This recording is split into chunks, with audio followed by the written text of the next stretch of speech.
Throughout history, freethinkers have outraged the religious with their wacky ideas about the virtues of free speech, reason, and of course, eating babies. Now, God is dying, and it's time to dispose of his remains. From the pits of hell, Satan sends two puppets of the imperialist West and the Zionist Jews against God, Islam, and tiny kittens to bring you their propaganda and conspire for a new world order. This is Secular Jihadists for a Muslim Enlightenment with Ali Rizvi and Armin Navabi.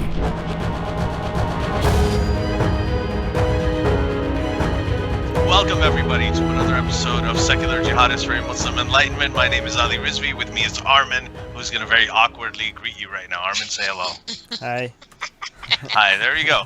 So, yeah, we're talking. Okay, so today, there is a question that I've been thinking about a lot, and I think a lot of people are very confused about, and it's about Muslim homophobia within the Muslim community. It's very confusing to a lot of liberal Westerners. On one hand, they don't want to be seen as Islamophobic, in quotes. On the other, they don't want to be seen as homophobic. And this actually, they have to choose between one or the other, or seemingly so. So what do they do when this homophobia is coming from the Muslim community? And in context, this has actually been in the news in a big way. In the city of Birmingham, England, there have been several schools that have been dealing with growing protests almost entirely from the city's Muslim community for teaching children about LGBTQ plus relationships. And there are several schools where this has happened. Parkfield Community School is one. The other major one recently in the news is Anderton Park Primary.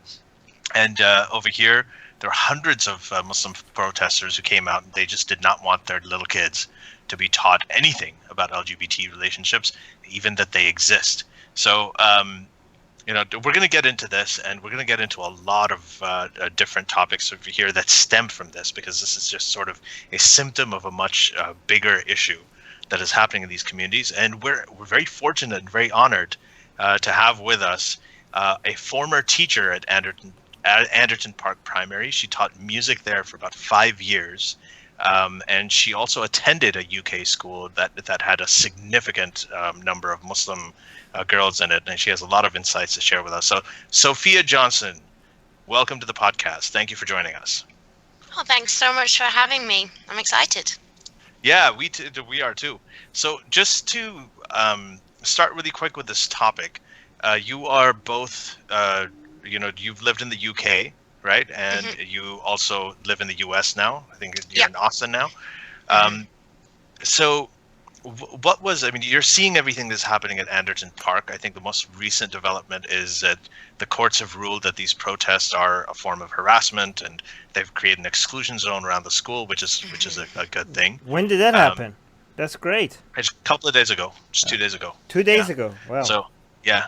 But there is this sort of issue in the UK, especially we've seen with, people, with the Rotherham case, where people they don't want to point out problems in the Muslim community. If evangelical Christians are doing it, if other fundamentalists or religious people, Scientologists, whatever, are doing it, then we can criticize it openly. But when the exact same thing happens in the Muslim community, people are very apologetic and shy about it. So, what was your experience like teaching over there, and how do you view these protests that you're seeing happen?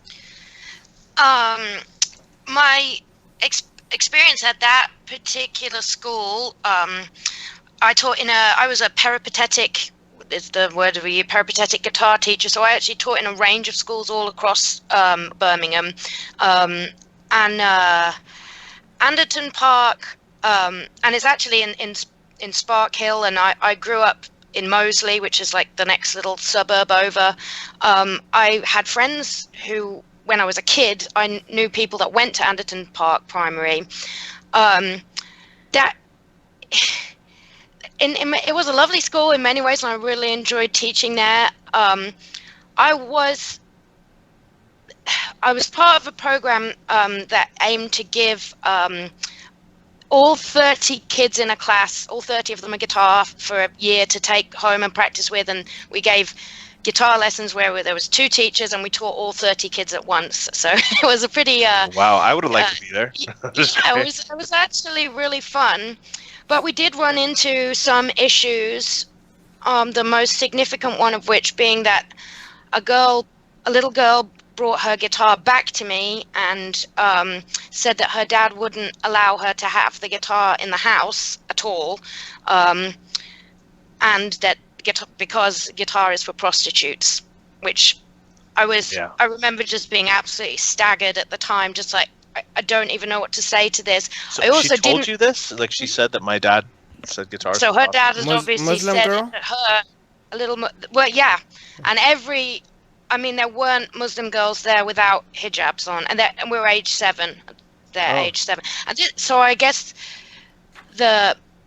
with this protest, which is supposed to be about protecting, I feel like the protesters have really hijacked well, there's a couple of things. The first thing is that I think this is based on a misunderstanding. There are no LGBT lessons. Like this isn't. They're calling for something to stop, which isn't actually happening. There's no, there's definitely no mention of gay sex. There's none of that. There should be. Well, I don't know. It's 7-year-old. For 7-year-old. Anyway, go on. So there's that. That's one like step at a time, Armin. One step. You got it. Increments. Go on. But I think the objection is to some books, and one of the books I think is about 2 male penguins and an egg, and the other book is about a boy that wants to dress up as a princess. That's what this is. So how we've ended up that the protesters are saying that kids are being taught like promote gay, I don't know, is being promoted. It's like saying that what they're talking about is equality, and they're not promoting black people or disabled people, or like it's just about saying this exists in the world, which I don't think is a contentious point. Yeah. But but there should be I mean, even if they were promoting, I wouldn't see a problem with them promoting. No, but I think right now the problem is we're at again like the incremental thing. We're at the point. Let's say forget about the promoting thing. We're at the point where there are kids who are going to school. These kids are going to grow up. They're going to live in a society. They're going to meet other people who have 2 mothers. They have 2 fathers. They're and they. You have to tell them that exists. You have to tell them that there's different forms of family because it's the reality, whether you agree with it or not. It's not. I mean, that's not promoting a gay agenda. To say that the gay agenda, by the way, I don't know that either. But I'm quoting like the people who say it. And go on, Armin. No, like here's the level of sexuality that these kids are exposed to is the same. I think it would be the same level of sexuality that you are exposed to when you see like this Sleeping Beauty, right? Or like when the prince kisses the princess, or even if they're falling in love, or the prince is like fighting a dragon for the princess. The kids can know that the prince is attracted to the princess, or the princess is like falling in love for the prince. Nobody has a problem with that. So actually, Snow White is a big problem because she was sleeping. I don't know. And then she was like knocked out, and then he came and he just kissed her out of the blue. Ellie, can you just wait for me to make my point? Okay. You're ruining because the thing is that my point is that these people that have a problem with, I mean, the problem that you're addressing is from the woke side. The people on this side don't really have an issue with princes and princesses falling in love and stuff like that, and that's the level of sexuality that we're talking about, right? The level of sexuality, like if you don't have an issue that your kid sees that the princess is falling in love with the prince, or that they're kissing, or that they're getting married, that same level of sexuality could be 2 princes, two boy princes, and 2 princesses, right? And that would be the same level of sexuality. There's nothing extra sexual about that, right? If 2 girls are holding hands or 2 girls are getting married, what's so confusing about that? If they're confused about that, then why are they not confused about stories where men and women are getting married in there, right? Yeah, I would completely agree. I mean, and that is what you've just described is the level of an LGBTQ plus agenda that is being promoted at this. That's it. Like just Penguins. that this exists in the world. Yeah. that is the message. This exists. Which Like, it's imagine not if you were gay and all the stories that you read saw like men falling in love with women and vice versa. You will grow up thinking like, what the hell's wrong with me? So if out of 100 stories, one of them was like, hey, two girls falling in love with each other, you're like, oh, that's like me. Like you would feel, you will go through your life without having not to go through a lot of the shame, a lot of the disgust, a lot of the, being quiet about your identity, a lot of the time thinking that there's something wrong. All of that would be taken away from you just by having one story that like, hey, maybe this is okay. Maybe this is normal. That's such a beautiful gift to give to a child, to not to have to go through all that trauma.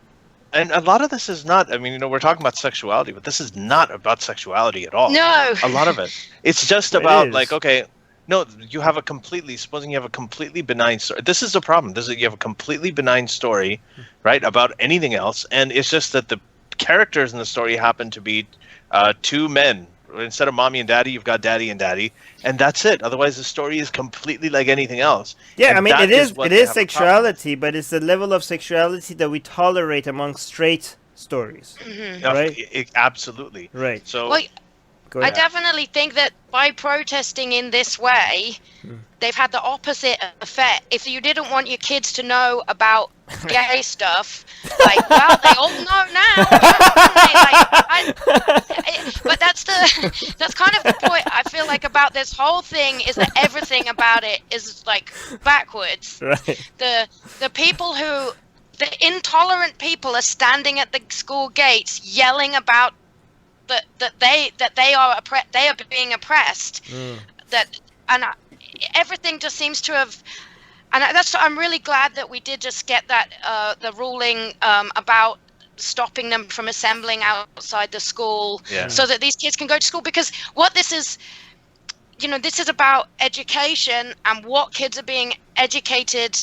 Well, all of this is just stopping education, just like taking the guitar off the girl, saying she can't do it. That is actually a hindrance to education. And I, just come from this at a point of, as a teacher, I've taught guitar since I was 18. I love teaching guitar. I particularly, as a female lead guitar player, like teaching I want to give girls confidence to be like, this is not just for boys, and to be like age 7, take it out of the girl's hand and be like, you can't have this. This is not open to you.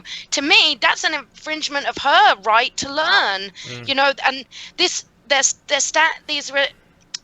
the protesters are taking a moral high ground that they have in my opinion, no right to take, because they are the people continually putting impediments to their children's learning, and now they're suddenly all concerned about what it is. You don't get to pick and to me, it's logically inconsistent to get to pick and choose like that. What about the people that say like, listen, these parents have the right to decide what their kids are exposed to, not the school, not the government? Well, I just don't think that's not what the law says, is it? Homeschool them. Homeschool, don't send them to school then if you really feel that strongly. But I think that, I would, if it was up to me, I don't think religious schools should be allowed at all. Oh, I feel like it's brainwashing. The response I would give to somebody that would say that, I would think that actually parents are the worst people to decide what's good for their child. Like I would trust institutions that have done a lot of research, a lot of there's a lot of science behind what's good to teach you. Like I think a lot of people think just because something came out of you, that means that you own it. I don't think that. These are little human beings that have rights, and if the parents are not looking after them properly or educating them properly, a lot of people think I see the government having to should have a limited role, but I think that children, especially if the parents are not doing a good job, that the government definitely have to come and step in.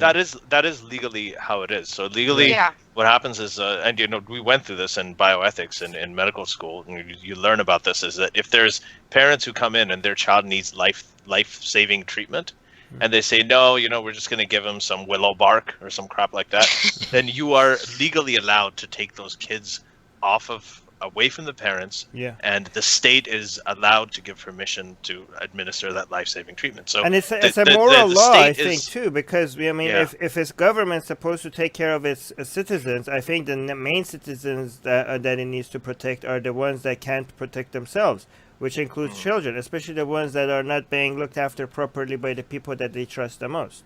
Right. I mean, kids before the age of 18, at least in the U.S. and I think in Canada too, are actually under the state's guardianship. The state has precedence. I mean, parents, often they're both. the parents have as much authority. Like, people usually stay out of the way, but when you get to a point where you're causing any kind of sort of irreversible harm, then the state does get to step in, and nothing can stop them. So, right. I guess the medical situation is a lot, more that's about life and death, but the getting women, I feel really passionate about women being educated, and we sent, like, Malala came to Birmingham to be educated. We have a fantastic school system. We have, I was proud to be a teacher. I was proud to be part of an initiative, like, trying to, make money not an issue. Kids should have instruments. They should have access to learning. And that, it's not life or death. But if you get a whole generations of people who are not being educated, to me, that is a big, I'm not saying they're not being educated, but, Britain is, we have laws in place to protect children so that they can get access to education. But this big, muddy, grey area where religion, and particularly Islam, is concerned, I know there is and has been a hesitancy. Like, when I got given that guitar back, I didn't even dare tell anyone. I just said, okay, well, you don't have to take it home, then you can leave it at school. She was the one kid that had to leave the guitar in school. Thankfully, her dad didn't stop her doing the music lessons. She still got to participate, but she couldn't go home and practice. And that, it just got to me. The opportunities that I have had living in Birmingham with the wonderful education system, I know are being denied to other girls. And then the people that are trying to deny those rights to girls are now standing outside school gates hollering that they're being oppressed. Like, to me, it makes no sense. Has Malala has Malala Yousafzai, because she is all about all girls getting educated. I mean, what you're talking about, and by the way, it's so well said, and what you're saying is so well articulated. I feel like I want to take clips of what you're saying and put them out there. We probably will. But shout out to Hannah, because she does that for us. Yeah, Hannah. Just quick shout out to Hannah, Anna, and Lotus. Like, all of you guys are amazing. This is our background staff that helps us produce a podcast. Anyway, but so you're talking about how you want girls to be educated. That is what Malala Yousafzai won the Nobel Prize for. Has she? And considering that she was in Birmingham, has she commented on this? I would hope she has. Not that I've seen, but that doesn't mean that she hasn't. I looked up today a bunch of, weirdly, Katie Hopkins has got involved. Did you see? You know who she's she on is? The wrong side. Okay, so. But she went. But this is where, like, it all comes to me. Is like comes full circle. Katie, I hate Islam Hopkins, is now meeting with Shaquille. What's his name? Afsar, and they agree about this. What? Well, because they're right. Because this is what. Okay, this is why I could never understand the marriage between the liberals and Islam. Because Islam is right wing, and this is something that people have predicted for a very long time. And like, first, people were like confused, like, what the hell? Why are liberals getting in bed with Islam? This is a right wing ideology. And more liberals are realizing that, okay, this goes against all our values, and more right wing people are realizing that there's stuff about Islam that they like. Because I follow a lot of right wing content, and they are falling in love with Islam, and they're becoming allies with a lot of. Okay, so I had to. A genuine lefty, genuine feminist, genuine everything gets called right wing because I don't want to associate with right wing ideology.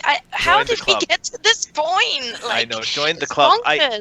And that's I guess. Yeah, I mean, yeah, you this guys is the next must thing. feel a lot more with this than I do on a limited scale. Yeah. No. Well, I mean, you're gonna catch up, and it won't be a bad thing.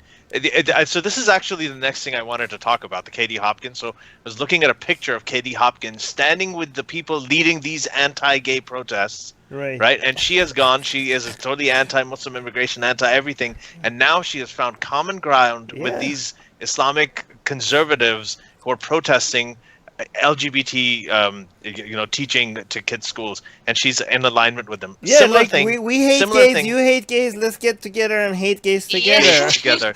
So similar thing actually happened where I'm sitting in Ontario. Okay, so in Ontario a few years ago, and still on time, there were these similar huge protests because there was a sex ed curriculum that was proposed by, and this isn't just a primary kids, it's a sex ed curriculum that would be inclusive of LGBTQ relationships, right? Again, nothing overtly sexual, just that they exist. Okay, and this is how it happens. And a lot of Muslim people came out and they protested it. One of them, one of the things that was around was a book, and this is a book by someone who is a not huge fan of Armin and I, Ina and Ice Mangoes. On Twitter. She doesn't love us, but this is one of the amazing things she did was she wrote this children's book called My Chacha's Gay, which is about a Pakistani family where the uncle was gay. And they were considering using this book in the schools, and all these Muslim parents came and they started protesting. And now the conservative government in Ontario with Doug Ford is doing the same thing. They're trying to cut this stuff out of the sex ed curriculum.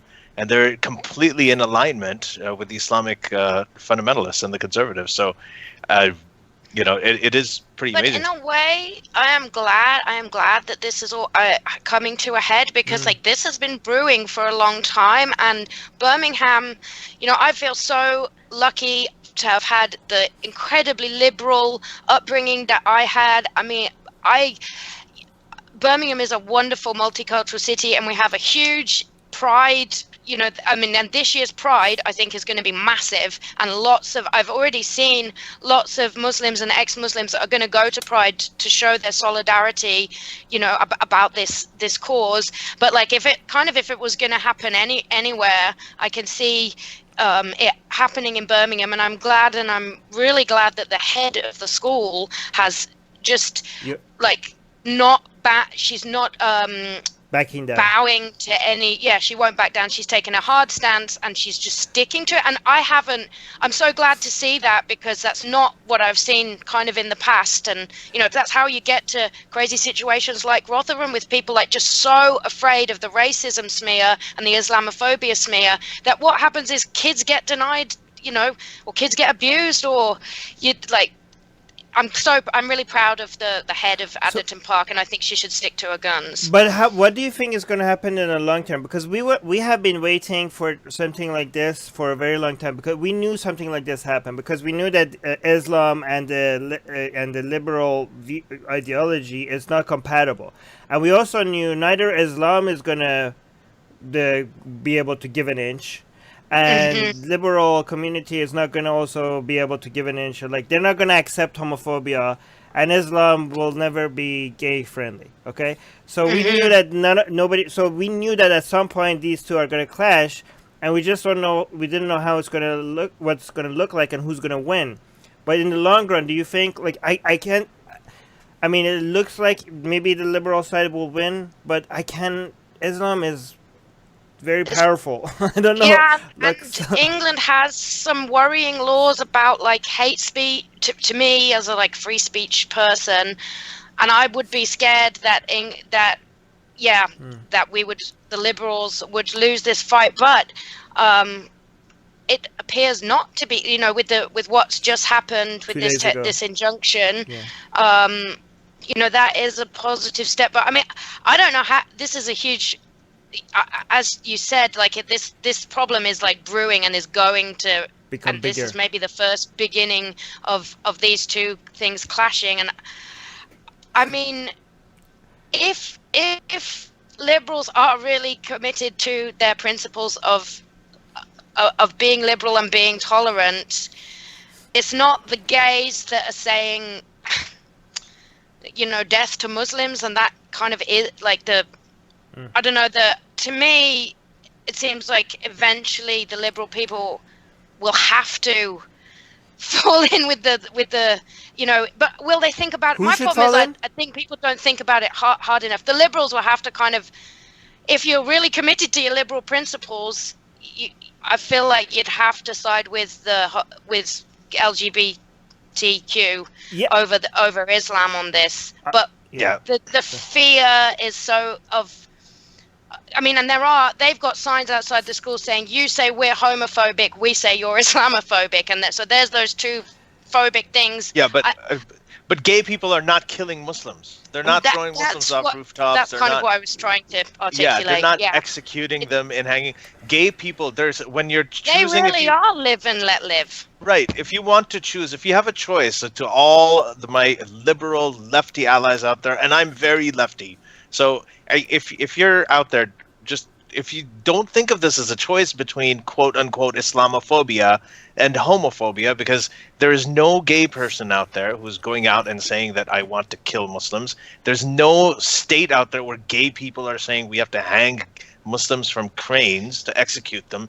Like, being Muslim is not a punishment. In fact, we have people like gay public intellectuals in quotes, like Glenn Greenwald and everything, who come out and they defend Muslims, you know, and Muslims' rights all the time. It's just so this is what's happening. It's a false choice. What's happening here is just the beginning of I think what's going to be a much bigger and a global battle, because again, this is where the union between the left and Islam is going to end. This whole LGBT thing is where the battle line is going to be drawn. And neither side is willing to give in to the other side on this one at all, right? And this is something and this is why what I have done in my activism to show how big of a battle this is going to be, and this is when I got the most of my death threats, is when we did stuff like put the Kaaba in a gay rainbow, you know, drapes. When we had the gay Kaaba, that went viral, and that got me the most death threats I've ever received in my life. You know, I have burned the Quran, and I haven't received 1% of the death threats than the day when I went out in gay pride parade and I had the Allah is gay sign. And basically the whole point of the gay Kaaba and the Allah is gay sign was to show what a major reaction you're going to get to this. This is going to be a fierce battle between the left and Islam, and it's only going to get bigger. We're only seeing the first sign of it here in Birmingham.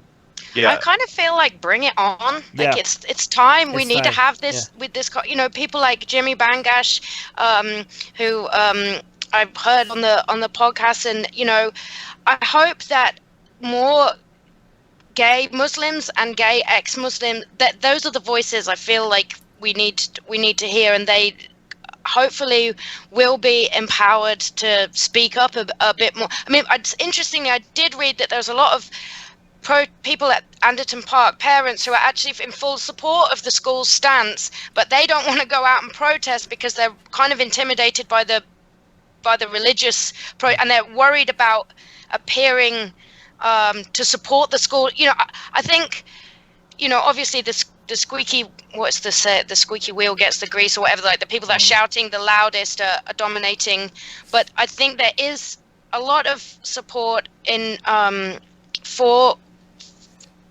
the school taking this stance and just saying no. And the head said some interesting things, like that she doesn't think if any school should ever change its agenda because there are parents outside screaming at the school gates.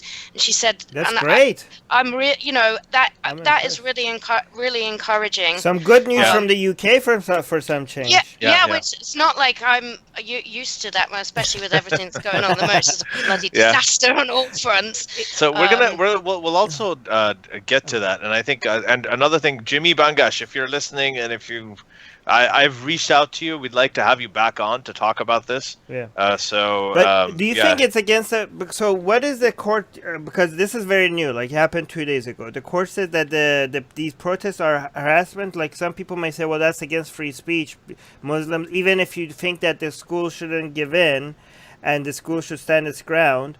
The protests should still be allowed because that's free speech. So I think they're saying the protests are allowed. You just can't do it outside the gates of the school and stop the kids being able to come in and out of the school freely. Exactly. I think that would be, and which I kind of feel like I agree with. Like, yeah, they're obviously they should be allowed to protest, but my whole thing is this, like, if it's stopping kids from learning and they had to close the school, they've had to, and with all that going on, how is the kids supposed to like focus on schoolwork? So I think that's the point they've got to. And there's going to be another hearing. This isn't the end of it. This is like a temporary thing. It drives me insane. This is not a free speech issue. This is like the problem with the other side. It is not a free speech issue because nobody's free speech is being oppressed. I mean, these people it's like the Westboro Baptist Church ruling from the Supreme Court. Well, it would have been if they weren't allowed to protest, but it's good that they're allowed to protest. They're allowed to protest, okay, and they should be, and nobody's not stopping them from protesting. There's an exclusion zone. They just can't go right up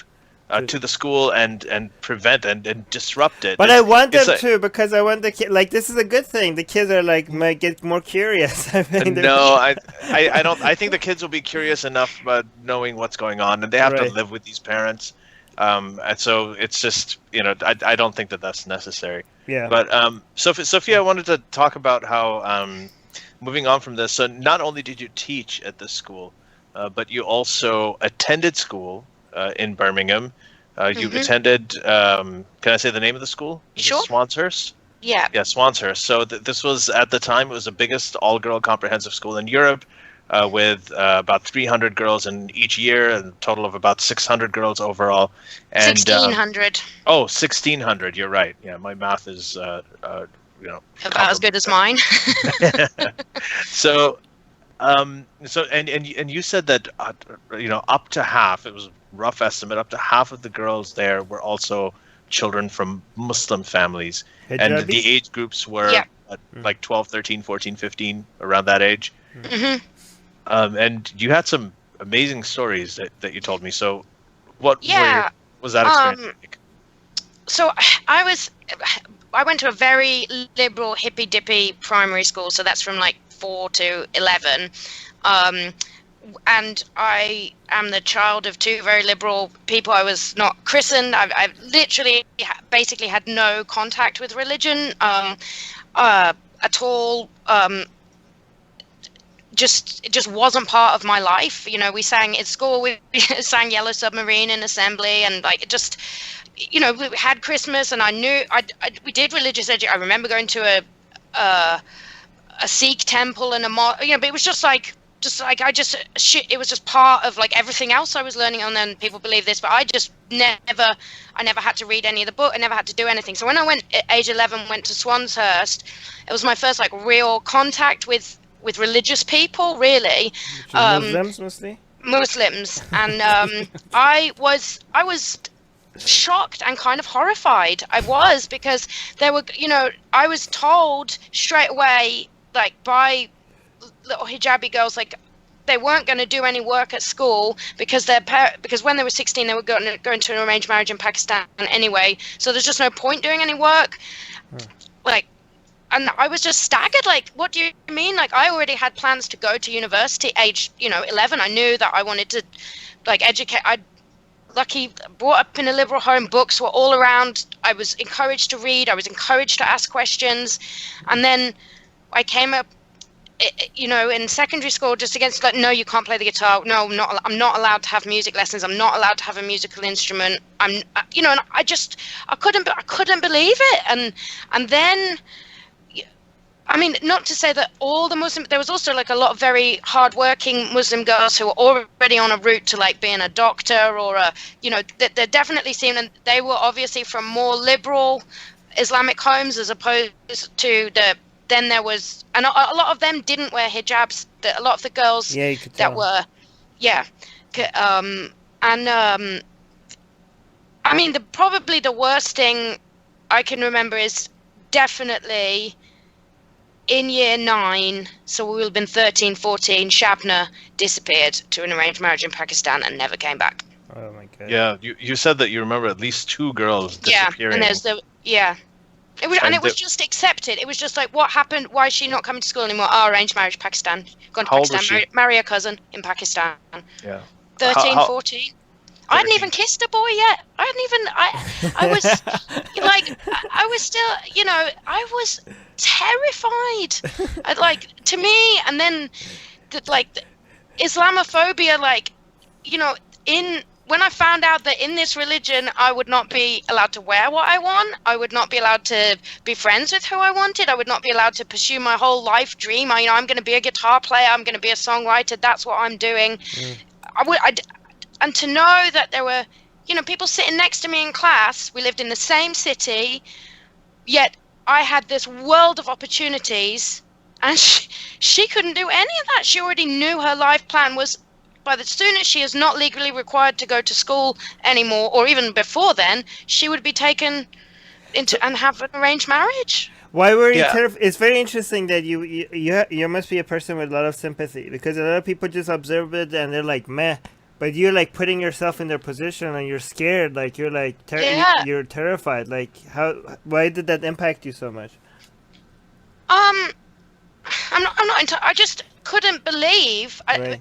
Like shock. I think shock, and because my dad and mum were just so liberal and supportive of every endeavor that I wanted to pursue, and my dad's a musician. When I said to Dad age 7, which I think was pretty much the result of having watched Back to the Future and seen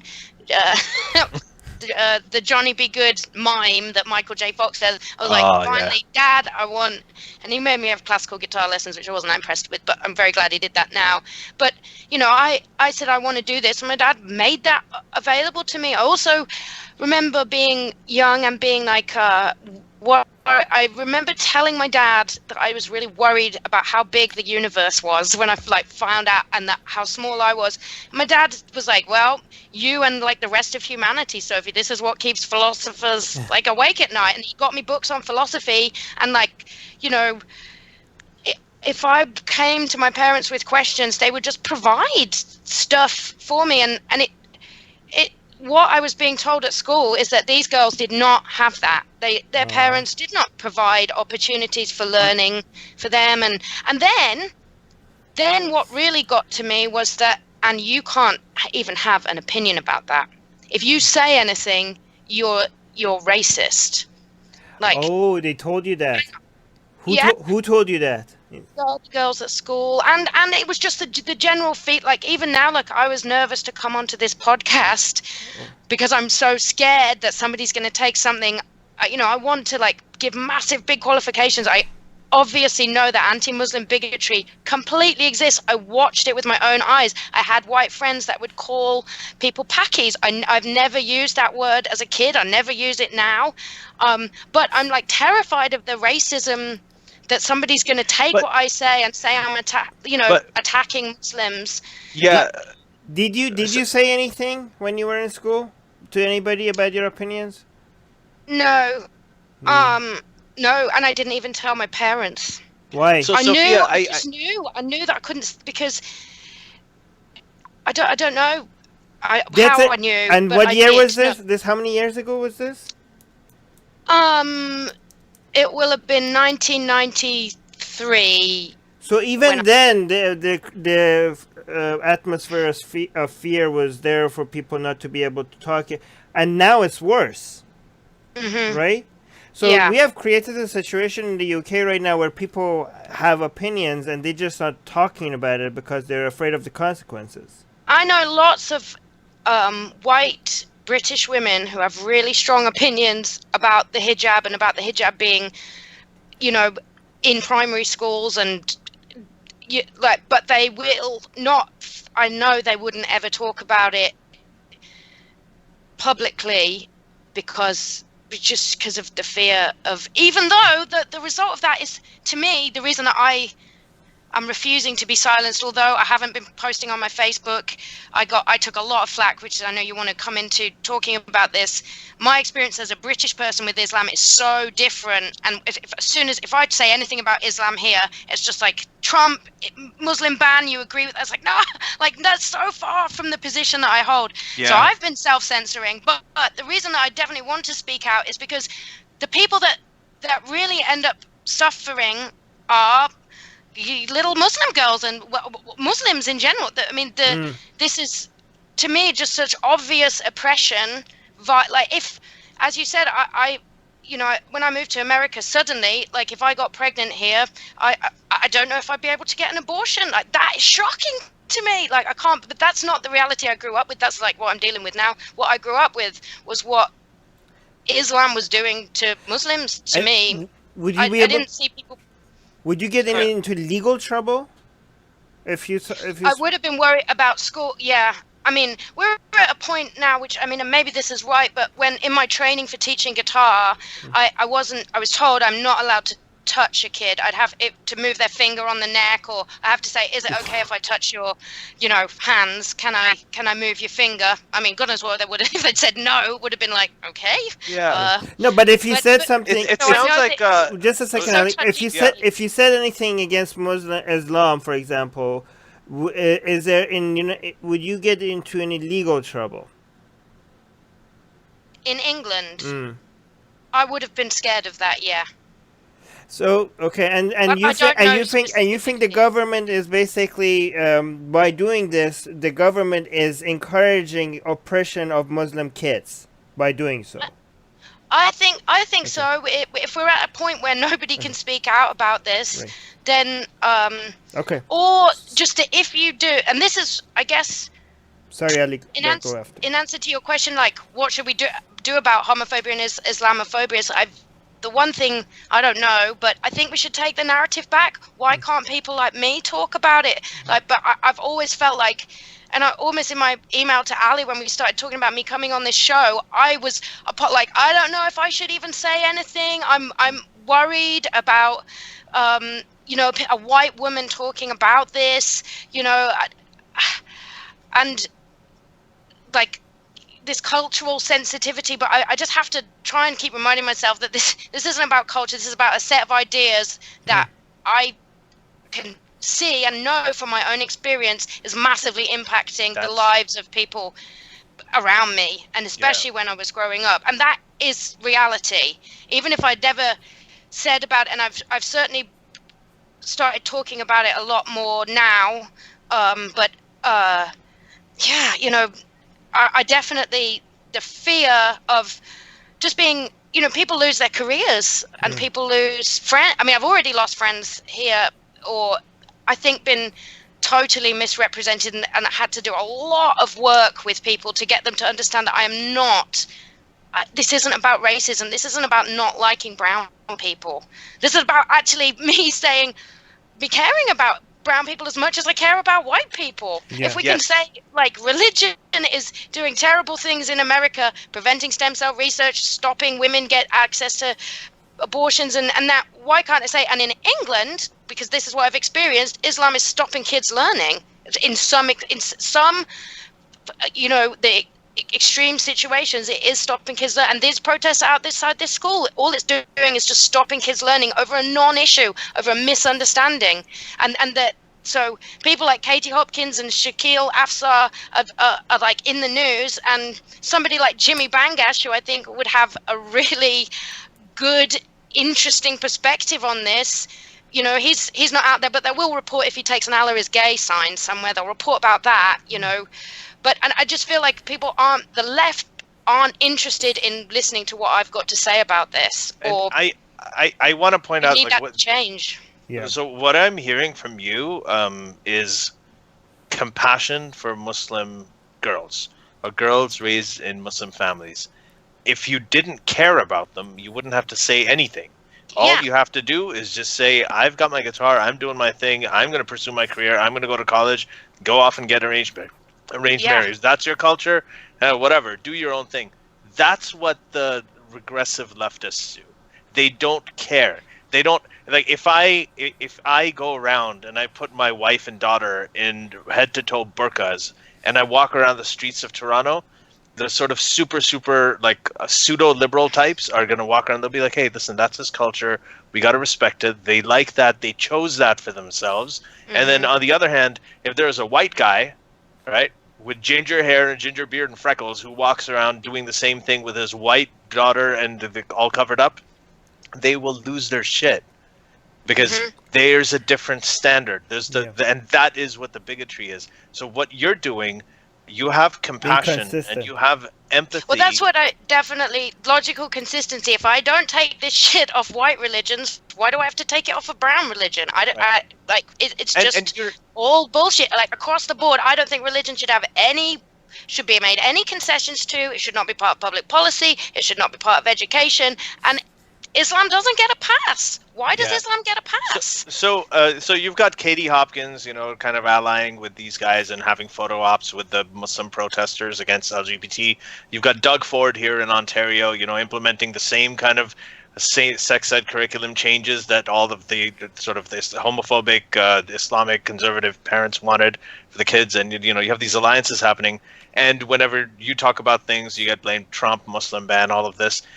How much has you trying to speak out as a white liberal atheist against all religions, including Islam, how much has that been impacted by the rise of this sort of right-wing thing, like especially in terms of liberals taking you seriously? Yeah, well, it definitely, it hasn't helped. I don't want to be associated with right-wing people, but they're dominating the narrative about this because the left just won't even touch it. And I seem to spend all my time, if I ever talk about this, just trying to distance myself the whole time. And I feel like it's like it's to do with other people not really understanding the complexity of this issue and what is actually even going on here. That this weird unholy alliance between the liberal left and the brown right, like it's so logically inconsistent to me and so obvious to me that I find it hard to even understand that people don't understand that. They can't see what's going on. Isn't that the good side effect of this whole mess is that now maybe we could win some of the liberals back? I mean, a lot of them are on our side already, but we could win. I mean, a lot of people are having a "we told you so" dance right now with, going to the left, to a lot of people on the left, and a lot of people on the left are realizing that, this is what Islam is, I guess. Yeah, right? they have to. I agree that, like I said before, I'm kind of glad that this is all happening because these people that are claiming to be feminists and then supporting the hijab and claiming to be pro-LGBT, but saying, but it's fine for there to be Islamic homophobia. Right. Their logical instinct, they must be confronted with it because, and as well, I have to hope that my fellow liberals, that when they are confronted with it, will kind of see sense. I think a lot of this is because they haven't gone far enough into the issue to even realize really what's happening. And I hope that with more light being shone on this issue and more people being forced to think about it and really forced to address this, that hopefully some more liberals will come back. Are you optimistic? Are you both of you? Are you optimistic about the future of UK or pessimistic? I don't know. That's a hard question. I'm both. So I feel like it could go either way. Okay. I do. Yeah, that's Armin. You took the words right out of my mouth. That's what I was trying to say. Like 1993, when you were in school and you couldn't say these things, right? today we're talking about it on you're talking about it on a podcast to like an ex-Muslim Iranian and an ex-Muslim Pakistani guy who grew up in Saudi Arabia.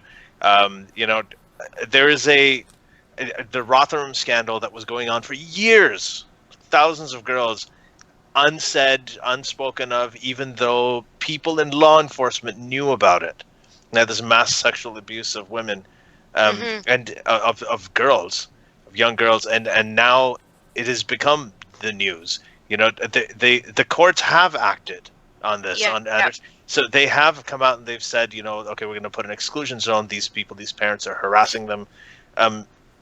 This conversation is happening, and I got to tell you, like privately, a lot of leftists I know, they say exactly what you do. Like they said, I haven't. Why said privately though? Why privately? That's what I'm trying to get at. Because we're still working to shelve this whole fear thing that's like. And she just mentioned it. Sophia just mentioned it. She just talked about how she was afraid to talk about this and even nervous coming on the podcast because this is there's safety in numbers though.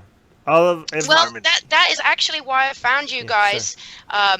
Was just after I moved to America, and I can't remember what came up. It was before the Muslim ban, but I talked to somebody here, a liberal friend of mine, very liberal guy. I mentioned Ayan, and like she's a hero of mine, and I said she speaks out about Islam, and then he went and checked her out and text me back. I checked out that woman. She's a bigot. I was like, what? Like, how did you get that? Like, what? And then I find out the only people that will like play Ayan here is bloody Fox News. So she's associated with a lot of right-wing stuff here. And then I said to him, "Have you read her book?" Because I've read Infidel. Was that the first one? The first one. Infidel, And it blew me away. And I just was. I read it cover to cover, like in like 2 sittings. I loved it, and I said, "Can I buy you her? I don't think you'd think she was a bigot if I bought you her autobiography. Can I send you this?" He was like, "No, I wouldn't read it." Mm-hmm. Yeah, there's I started like really thinking like, "Oh my God, am I on the wrong side of the fence here? No. Am I like this guy? I agree with everything." Like, and then I did a Google. I was like, somebody else must be talking about this, and I found your podcast. Oh, really? Like, I found the podcast because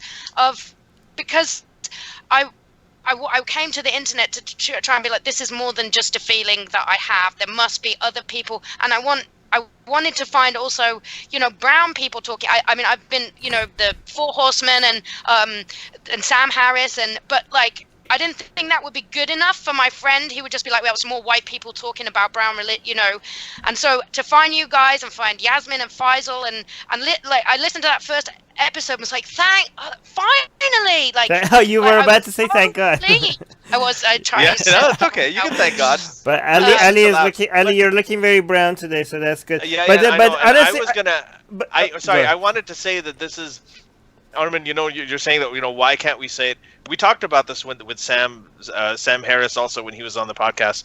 We have an element of brown privilege here. Yeah. In this particular area, fair. It's a weird little oasis bullshit.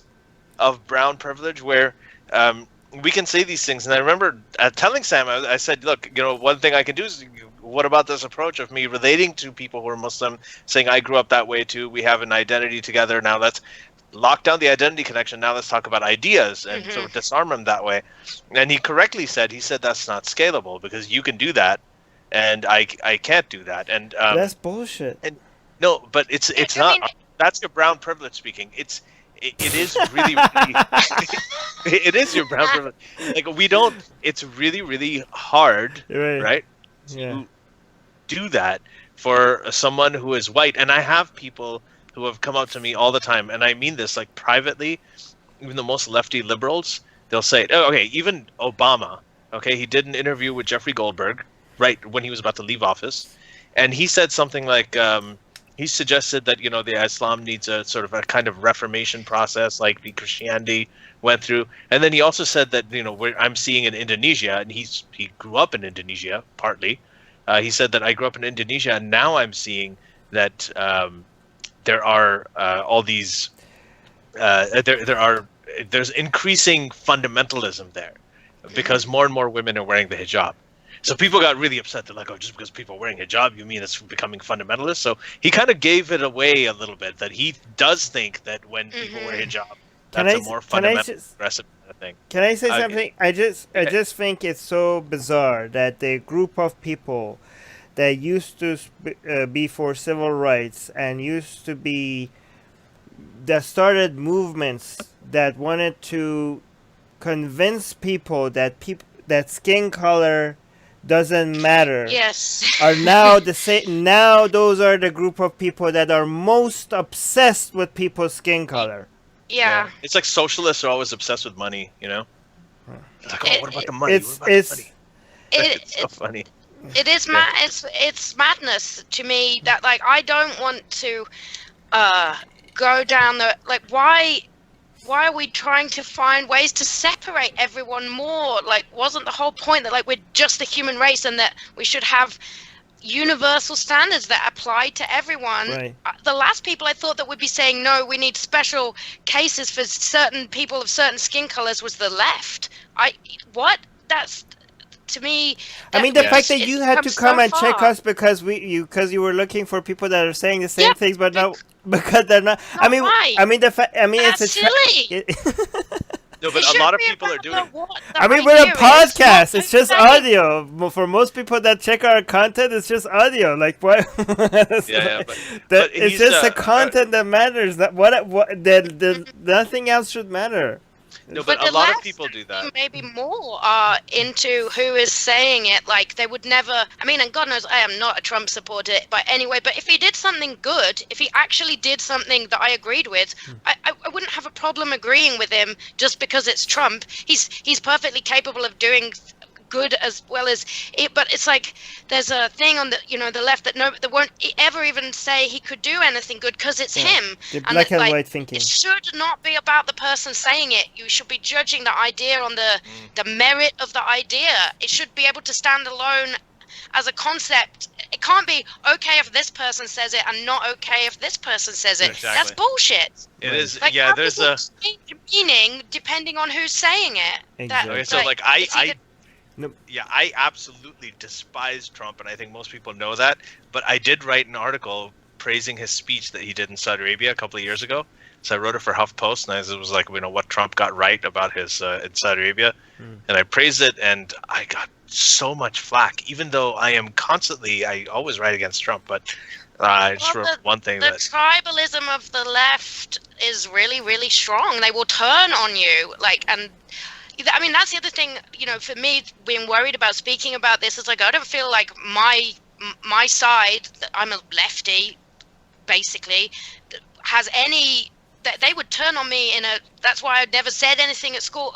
I would they will turn on you, and then they get vicious and tribal, and, I mean, I'm not saying the right doesn't do that as well. Yeah, I was going to say that. They're obviously the right does that, but they will willfully misrepresent my ideas to put me, instead of like trying to like retain me for the liberal side, they just want to dismiss me and throw me away to the right. Why, and the right is like, right is like so happy, like, okay, give us more recruits, this is great. Like every time, like especially the Generation Z people, when they are like, hey, I have some questions about this, I'm scared about it. Like, oh no, you're racist. Or like, you belong to that tribe. So they're gonna. What do you think they're gonna do? They're gonna be like, okay, let me go find the tribe that they're telling me that I belong to. But just to be fair though, the right also is extremely tribal. The reason why we notice the tribalism on the left more is because I think we.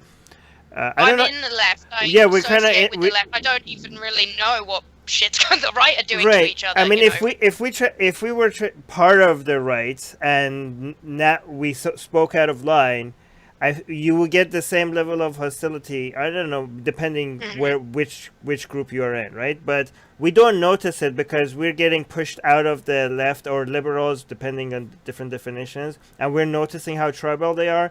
But many groups are this tribal. Like Christians are tribal, Muslims are tribal, Hindus are tribal. The right is tribal, the left is tribal. Hell, I mean, atheists can be tribal. There's nothing stopping. Atheists are. I mean, we know that. They're tribal, and the way you could discourage tribalism is by constantly discussing your disagreements with each other. Yes, and like I don't. She's still my hero, but there's some things I now disagree. I found out of it, you know, done more reading and stuff that I disagree with her on. Right. I'm not giving her up. I'm not saying Yeah. right, that's it. I found one thing I disagree with Ian Hersey Ali about. Therefore, she is no longer my hero. Her life story, her incredible work is Right. all reduced to nothing because I disagree with her on one thing. Or Since many when things did even. that become a thing Right. that we do? That No, I you mean, know, I mean, I'm It's anti. happening One of everywhere, one of my main things is anti-reform, right? And Ian Hersey Ali's really. book. I mean, are you against the reform movement? Okay, fine, I'll take that. Sorry. But that's Ian's main thing, right? Like recently, her book, the Heretic book, that was her main thing, right? And I'm very much against her latest book. I like her earlier books much better. But she's still my hero, and I love everything she, the other thing she does, like she's still a hero to me, even though I'm very much against her reform position. But you Yeah. could have those. You could be against some people's position and for some others at the same time. But if you're very tribal, no. If you step out of line, then you're out. Well, it also Yeah. loses you elections because we're talking about the political aspect of it. That it loses you elections. I mean, Joe Biden recently went to a dinner for I think Republicans. I don't know if it was Republicans or not, but he was talking about Republicans and he was saying that Republicans are better than Trump, and once Trump is out of the way, then I think that I can work with Republicans because they know better. Right? That's all he said. And Who he said is that? being, huh? Who Joe said? Biden. Oh, Joe Biden said Okay, that, okay. and he is being absolutely slammed by Twitter left, which is only about 29% of all Democrats, fortunately. But in any case, he's being absolutely lambasted for it. So that's Well, yeah, you're either in this camp or you're in this camp, and there is no middle ground. Well, it's just a lie because I think there are a lot of people on that middle ground. We just don't really have. and they all talk about it privately. Yeah. Right. They all come to. I mean, there's people who've told me that I actually was with Armin. Armin and I did an event in Toronto, and then after that, there was this guy who came up to us. I remember at least he talked to me, and he said that I like the stuff you do. White guy, he's like, I like the stuff you do, but I can't post about it because I don't want to lose my job. I don't want to, and that's what the problem is. That's our brown privilege thing, because it's not just a matter of being shit on by your friends or being called a bigot by your family or racist. It's also about these people, if they say something and they retweet or repost an article, something that I wrote or that Armin put up that has to do with, that's critical of Islam, I can get away with that in my work because it'll be like, he's from the community. But if that guy agrees with me and he posts it, then his coworkers could be like, I don't want to work with this guy anymore. I totally hijack your brown privilege to legitimize my views. I say, here's an Ali Rizvi article from HuffPost. See, it's not just me. Like, a brown person said this, so you can't say that, like, shouldn't be talking about. Oh, no. I encourage that. I say at the same talk, and I say it everywhere. I tell people because almost inevitably some sort of white liberal, like I discourage it. Lefty. I used to be like a hold on one second. I used to be a squishy lefty sort of regressive type, and then I read your book or I heard your podcast or whatever, and now I get it, right? But I don't know how to support. How do I support? How do I do this as a white man? How do I do this as a white woman? No. And I tell them openly. I'm like, just do it. Refer to us. Go around and say, hey, listen, this guy's my friend. I'll tell them that I grew up showering with you. It doesn't matter. Okay, can I respond to this? I tell them, no, don't use me. Tell them that this is my opinion, and if you need my skin to be brown for you to listen to me, then you're a fucking racist. All right? Yeah. Tell them that. Tell them that if you actually maybe refer them to Ali, and then if they agreeing, then call them out on the race level. But like, hey, I was saying the same thing, and you didn't listen to me. Now a brown guy is saying it, and you're taking it seriously. You're a fucking racist. Just call them out. Sure.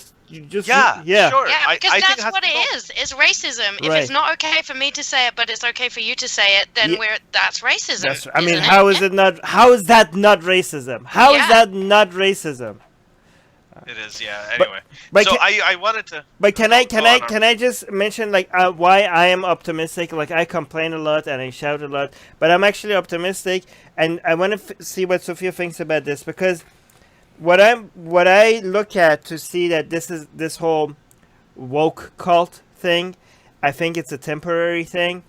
I think traditionally, I have more problems with the right socially, not economically, more problems with the right than I have with the left. I think that these problems with the left is new and will die. The reason why I'm hopeful is because I look at at least in the United States have went through something very similar to the woke cult during the Red Scare. And it was actually way worse than this. Like, if you look at people now being accused of being racist or Nazis or white supremacists, people used to be accused of being communists left and right just because they attended this meeting at some point, or there's a picture of them with somebody, or they just shook a hand of something, or they just said something in favor of unions at some point. All of a sudden they're communists, right? So people were getting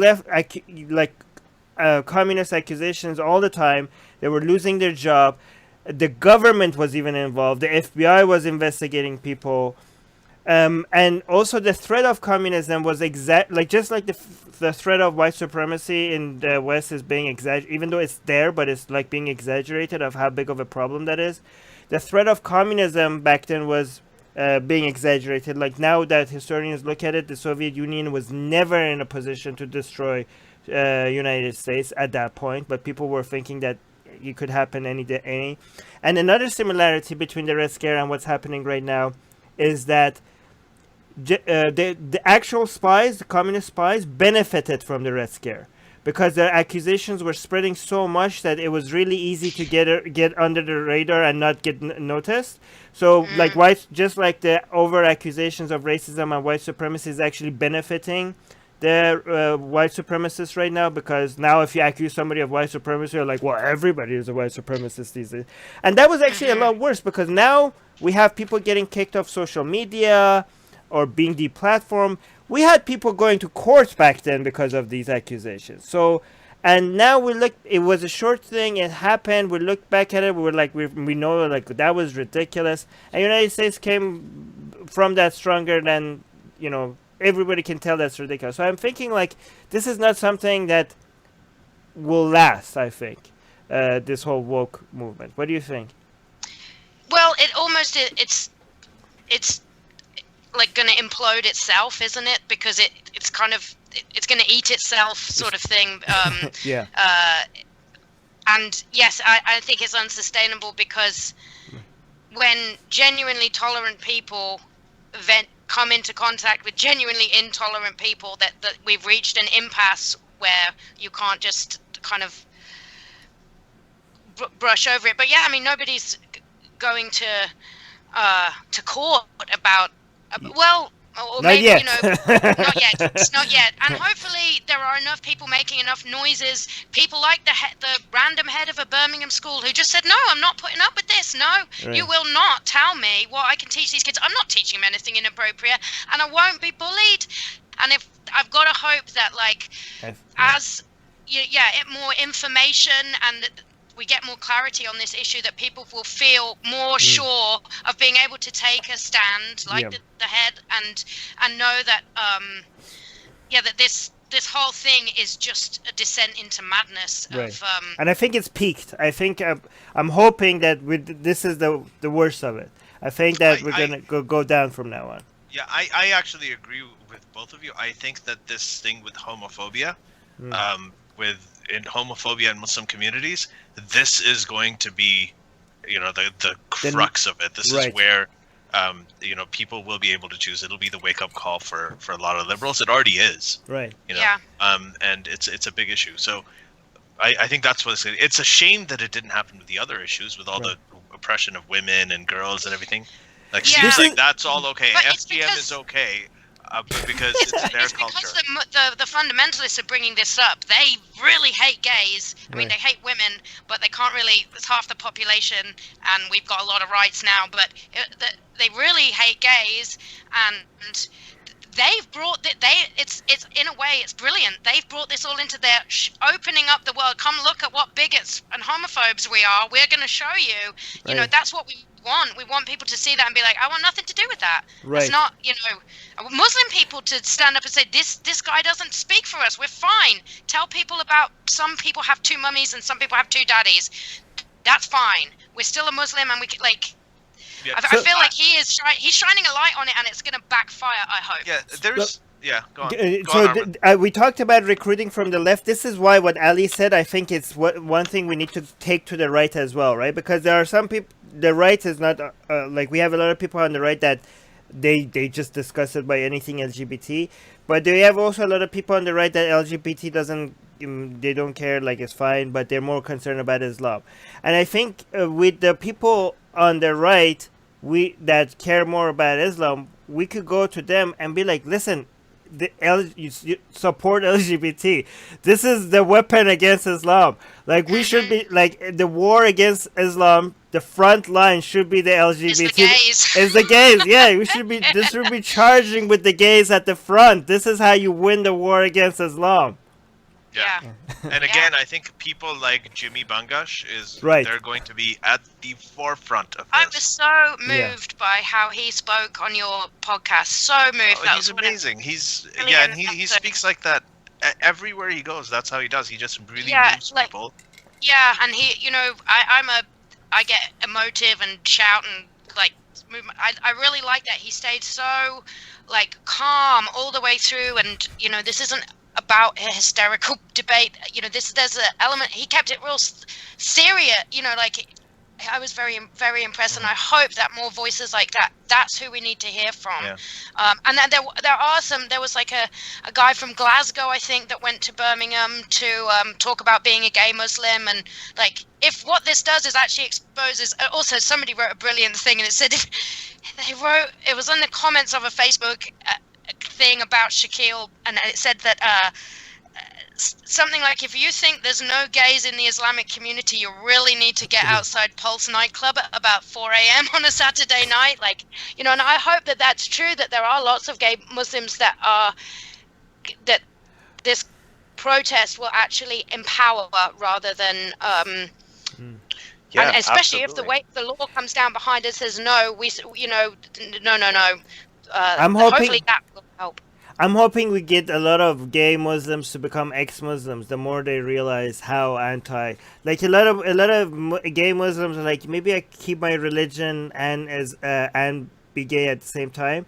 And the more we see stuff like this, the more gay Muslim are like, fuck this, I'm out.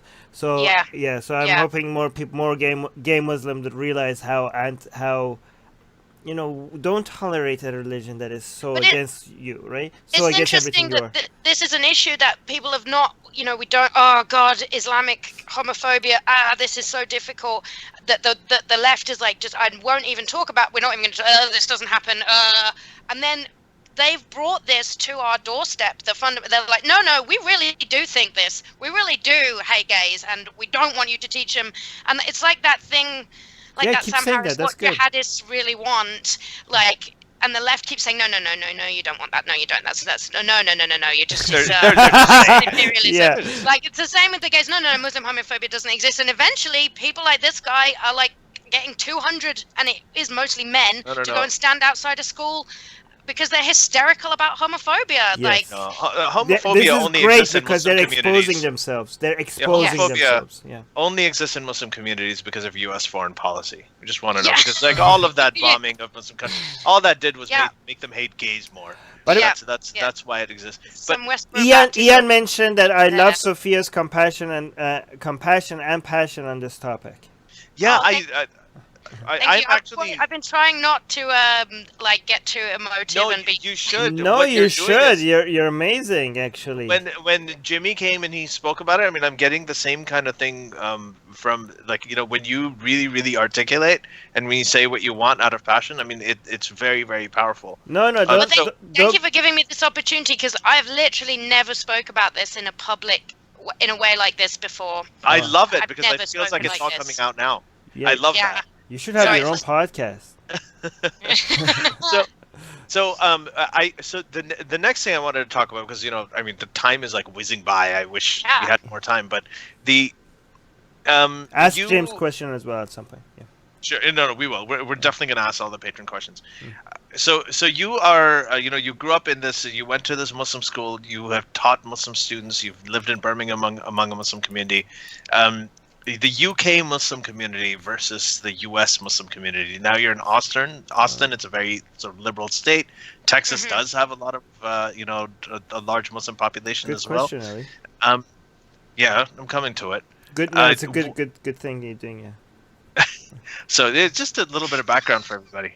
Yeah, but I think, first of all, do you have Muslim friends or other friends that you may even have made through this podcast growing up? Did you in school? And what were those relationships like? And what do you think of the difference between the Muslim communities in the UK and the US? Okay, so growing up, the school was kind of, the white kids stuck together, the black kids stuck together, the Islamic kids stuck together. It kind of, but I didn't really have Muslim friends outside of school. I had lots of Muslim friends in school, but I didn't really see any of them outside of school. But then most of my outside of school activities were music, were guitar ensemble and guitar stuff. But I certainly had lots of Muslim friends in school of varying degrees of religious, some of them, observant but not really even practicing, and then the hijabi girls who are like, no, I'm not even going to bother doing any work because my family is going to take me out of school anyway. This is just a joke. I did know a lot of people. We had a very dear friend of mine, Faisal, played bass in one of my bands for a while, and I know that he has faced he is one person, I hope he listens to this, because he knows I'm a fierce atheist, and he knows also that I've got no, I'm not a racist. He knows I'm not, we're friends, but since being here, I don't know if I've met any Muslim people. But then I play country music in honky tonks and dive bars most of the time, so I haven't met. I went to actually see his name's just gone out. Mohammed Syed spoke in Austin, and I went to see him speak, and there was considering that everybody I know in this city is a liberal, and all my musical friends pretty much, there was 20 people at that talk, and no, I didn't recognize a single one of them. So I don't know, particularly in Austin, how big I don't even know where the nearest mosque is to me here, so I don't know. But I'm actually friends with Tanya Joya. Because she lives in Oh, really? Dallas. Well, she lives north of me, and I made friends with her after hearing her, and I contacted, just said, just another Brit in Texas, just and so her and my people I've found through your podcast. I have not met people in Austin. I've not really, but then I don't move in those circles really. But in terms of the difference, I know that people here are.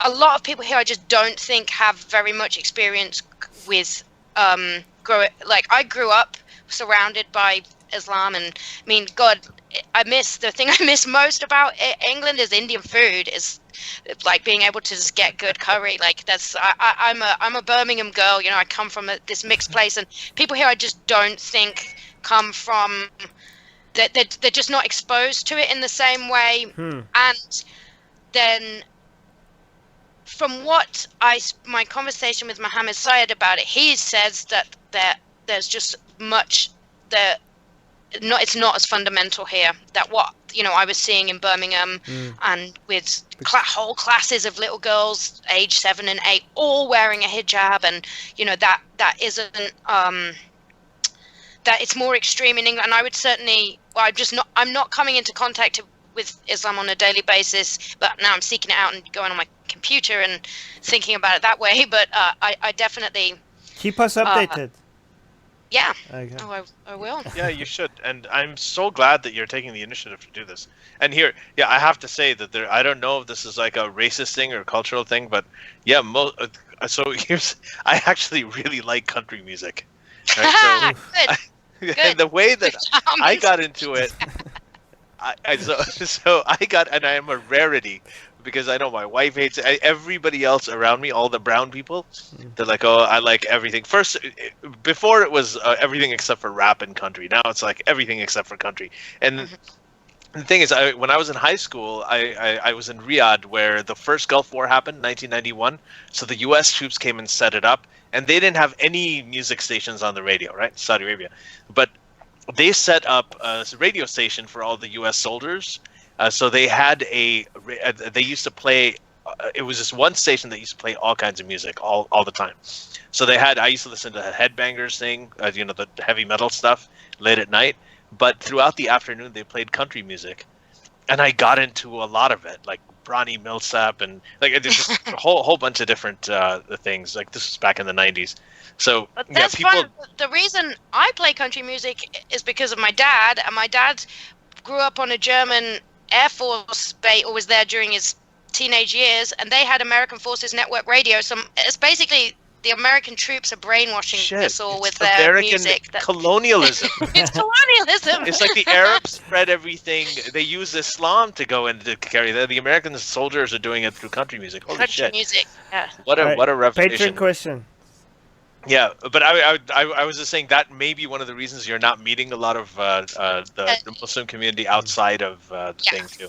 All right, so patron questions. All right, so first of all, Ian Foote has a comment.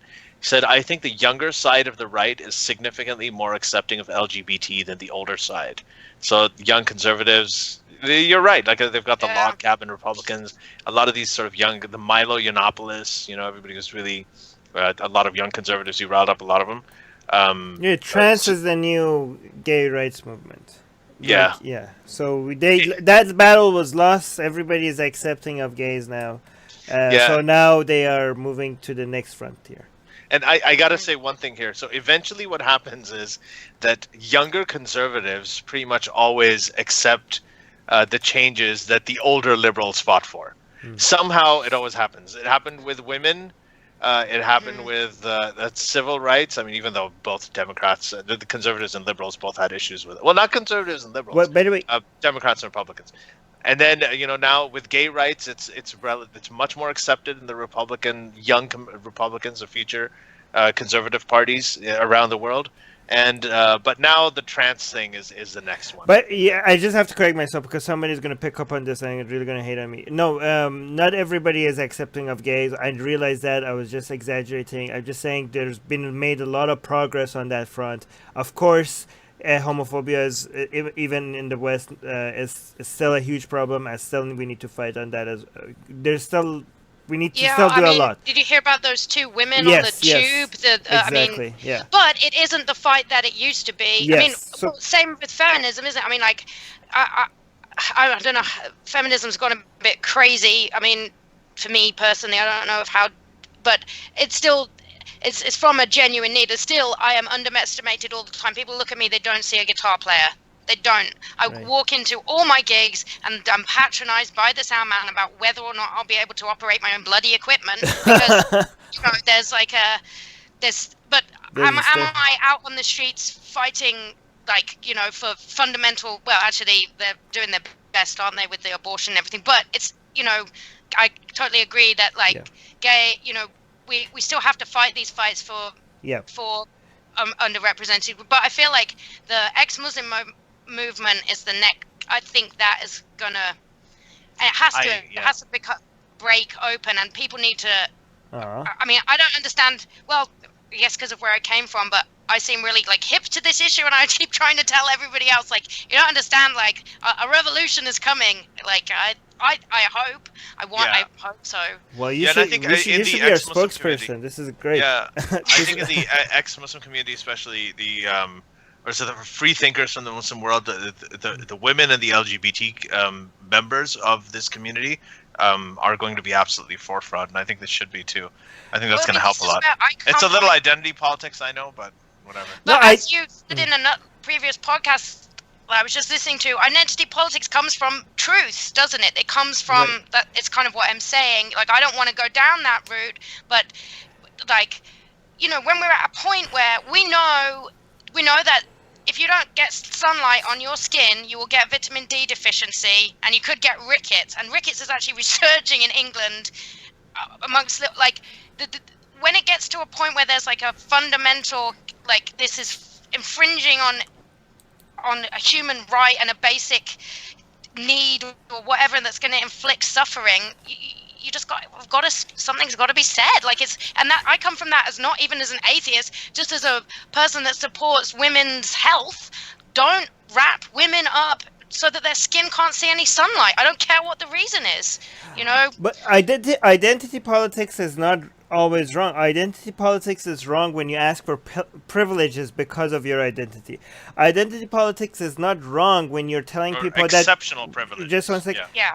Identity politics is not wrong when you're telling people that my identity is being targeted. Please protect me. Like, if you are a Jew under Nazi Germany and you go knock on someone's door and you're like, "Hey, Nazis are trying to kill me. Please hide me. I'm a Jew. Please hide me in your basement." And they say, like, "Why are you playing identity politics?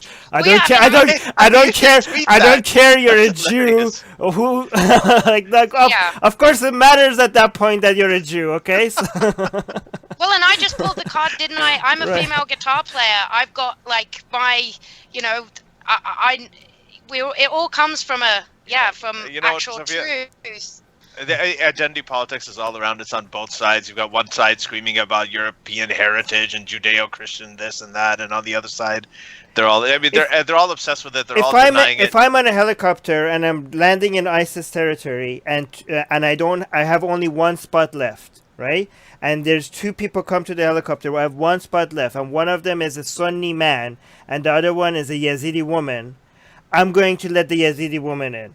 Okay, because she's more likely to be in danger in ISIS territory than the Sunni man. Okay, I'm going to play the identity politics game in that situation. That was a terrifying hypothetical. Hey, helicopter manufacturers, please get your game up. There's we need more seats. A lot of things that we settled. A lot of things that were settled ages ago, like, you know, equality for women, reproductive rights, all this. Alabama, like, you know, the abortion law over there, no exceptions for rape. When you have no exceptions for rape, right? That's how you get Don Jr. and Ivanka. Okay. But anyway, the point is that you have there's all of this stuff. We're regressing, going backwards, and all these things that we had settled decades ago are now becoming controversies and debates. It's just, it's happening everywhere. And we should not deny it that it's actually happening in the Muslim community as well. James's question. Called it out everywhere else, then we should call it out here too. Okay, so next one from Kieran Evans. No, James had a question before. He said, "What?" Then Kieran Evans is after. Yes. James is saying, for Sophia, what should schools and the government do about this issue? Yeah, I don't pretend to have a particularly good answer for that, but I do think that I think we should be supporting head teachers and supporting not allowing parents to bully schools into anything. Basically, I think that. And I'm glad that it feels like it is going in that direction. I mean, it was interesting that that lawyer Nazir Afzal said he was going to be an intermediary, and that he would talk between the parents and the school. That I know the head has said she doesn't want a big town hall type meeting with all that, like an angry mob and her having to defend us. She'll deal with them one-on-one. I mean, I don't know if there is an easy solution, but I feel like we should be supporting the school. I mean, allow them to protest. That's fine, but we should double down on no. This is the national curriculum is the national curriculum, and it's part of the curriculum that we teach equality, and that's all that's being taught here. I think there should be a clarification about the issue about get the information out that this was never about teaching kids about gay sex, because that has been propagated and that is a lie. There is no school in Birmingham teaching children about gay sex. They're teaching them about equality, and I think the government and the school should double down on sticking to equality. That's what we're teaching, is equality, and I think that that the other things that people on the left should start talking about it. That's what I think is that we should not only allow the voices that come out of this to be people like Katie Hopkins, not people who are liberal people need to talk about this too, and to put their money where their mouth and stop being afraid, being afraid of the smear. Yeah, and if we allow people like Easier Katie said than Hopkins, done, I know. yeah, if we allow people like Katie Hopkins, who's like genuinely an anti-Muslim bigot, if we allow her to take charge of this conversation, then but I mean, luckily she's on the other side now. Thank God. The second time we're thanking God in this podcast tonight. But if we allow them to take the narrative, there's a void that we've left. If we don't address this, if liberals and lefties don't address this from a position of, moral, from a position of morality and a way of, and responsibly, then there's going to be a void where these sort of ill-meaning characters on the far right they're going to address it through xenophobia and bigotry. That's how it's going to happen. Mm-hmm. It's inevitable. Yeah. The question from the next question is actually very interesting because I have an opinion on that, but I'm going to wait for Sophia to answer it first. Yeah. Kieran Evans? Yes. Yeah. So Sophia, did you see the guy outside the school that said that women were divinely created for men's pleasure? I remember that clip. Any thoughts? So just background. Yes, there was a clip. They got some of these protesters, these Muslim parents outside this primary school protesting the LGBT education, whatever. And one of the guys said that, no, this is wrong. It's like women are created by Allah for men's pleasure. And that's exactly what he said. I feel like this is going to be a short answer, but any thoughts on that? I mean, I haven't seen that, but I mean, that's talking about the over-sexualization of children, and then somebody says that. Like, what? I just think, like, where do you even go from there? It's a women's rights nightmare. What, how can and did anybody pick him up on it? And like that. I mean, that's just such a no agency, no nothing. We're just here to pleasure men. I don't even know what. That's such a crazy attitude. And where are my feminist sisters going? What? You can't say that. You can't say that. I don't care if you're brown. You can't say that. Well, to be fair, that got. I can challenge you if you say it. Not that you can say what you like, but you know what I mean. Okay, I have an opinion on this because to be fair, that got a lot of reactions. A lot of that video got a lot of people were pissed that this man is saying that. That woman. For me, it's very strange that got a huge reaction because that's in the Quran. I mean, that's in the Quran. I don't understand why. Like that book, the Quran is being printed, and if I say like, hey, the Quran says that women are made for men's pleasure, for like fields to be able to spread their season. That's the whole. And men, the Quran says that men have authority over women, and they can beat them. Not that they can beat them, that they should beat them when they're not when they are disobedient. When you fear disobedience. But this guy what he's saying is nothing compared to the Quran. So why is there so much outrage over what this Muslim guy said in the street, and nothing over a book that is circulated all over the United Kingdom and people are teaching it in mosques and people are reading it? No outrage over that at all? Because deep inside, they all know it's bullshit. Deep inside, I'm telling you. There's over here also, too. I feel like either they know it's bullshit and they're avoiding it, or they genuinely don't actually know. Like you've said, a lot of people don't actually know what's in there. No, I'll tell you why I think that deep inside, they don't even know this themselves, but they know it's bullshit. And here's why I think that. Because you have the same thing that happens over here with the Christian fundamentalists. The Muslims, they know. They don't. I don't think they think it's bullshit. No. Well, a lot of Muslims know, but here's the thing. Even with the Christians over here, some guy will come out and say that, homosexuality is a sin and, gay marriage should not be allowed, like Mike Pence. And everybody comes out and they say, can you believe he said this? He said, or they'll come out and they say, well, according to the Bible, it's supposed to be between a man and a woman and homosexuality is a sin. It'll be the headlines. This is what he said. He's quoting the Bible to justify his homophobia. But they're right. It does say that in the Bible. They know it. So why aren't they calling it out in the Bible? Why are they calling out when some guy just quotes the Bible verbatim, right? Or in this case, quotes the Quran virtually verbatim. Why are they calling that out? Is because deep inside they know that they can't attack the book. They know that the book is just as bullshit as the guy, but they're going to attack the guy because he's an easy target. They're not going to attack the book because that's not proper. But they know it's bullshit. Like they at some level they can justify. They can do mental gymnastics. It doesn't matter if they think it's bullshit. The fact that are you talking about the leftists that they know it's bullshit? No, both sides, man. Everybody does this. I don't care what this is what I don't. It doesn't matter if they know it's bullshit or not. They're tolerating a book that they would not tolerate if just a random person in the street said it. Yeah.